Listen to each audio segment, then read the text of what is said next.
സാധനം ഉണ്ടാക്കി മാങ്ങയിലാണ്. പച്ച മാങ്ങ മതി നമുക്ക്. അപ്പോൾ റെസിപ്പിയൊക്കെ ഞാൻ പറഞ്ഞുതരാം. ആദ്യം നമുക്ക് സാധനം നോക്കാം. ഇൻസ്റ്റാഗ്രാമിൽ ഇതിപ്പോൾ നല്ല ട്രെൻഡാണ്. അപ്പോൾ നമുക്ക് ഇൻസ്റ്റയിൽ യൂട്യൂബിലൊക്കെ നോക്കിയാൽ ഇത് കാണും. അപ്പോൾ നമുക്ക് എന്താ ട്രൈ ചെയ്താൽ. അപ്പോൾ അതാ അമ്മ ഇവിടെ അടത്തിക്കൊണ്ടിരിക്കുന്നുണ്ട്. ഫ്ലോപ്പായ ഒരു പരത്തിലുണ്ട് എന്നാണ് എനിക്ക് തോന്നുന്നത് കേട്ടോ. അല്ല ഫ്ലോപ്പായിട്ടില്ല. ഫ്ലോപ്പായിട്ടില്ല കേട്ടോ.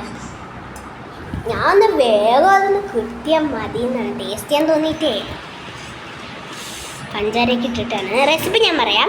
പച്ച മാങ്ങ നമ്മൾ കട്ട് ചെയ്തെടുത്തിട്ട് പിന്നെ പഞ്ചാര, മുളക് പൊടി, പിന്നെന്താണ് മുളക് പൊടി ഇല്ല, പകരം എന്താണ് പഞ്ചസാര, ജീരകപ്പൊടി, വറ്റൽമുളകിൻ്റെ പൊടി. ഇതൊക്കെ കൂടിയിട്ട് നമ്മൾ എന്താ ചെയ്യേണ്ടത്? നമുക്കിത് കഴിച്ച് നോക്കാം.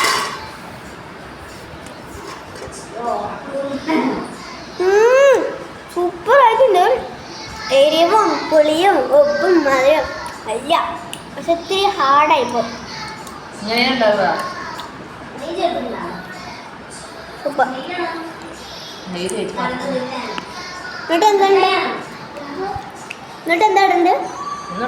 മിക്സിയിൽ അരച്ചിട്ട് അടുത്ത ദിവസം ഫ്രിഡ്ജിൽ വെക്കുക. എന്നിട്ട് അത് പാത്രത്തിൽ വെച്ച് വെളുത്ത് വെച്ചാൽ കാര്യം സെറ്റായി. വീഡിയോ ഇഷ്ടപ്പെടില്ല വേഗം സബ്സ്ക്രൈബ് മറക്കല്ലേ. വേറെ വീഡിയോയിൽ ഞാൻ കറക്റ്റായി പറഞ്ഞുതരാം റെസിപ്പി. അപ്പം ബൈ.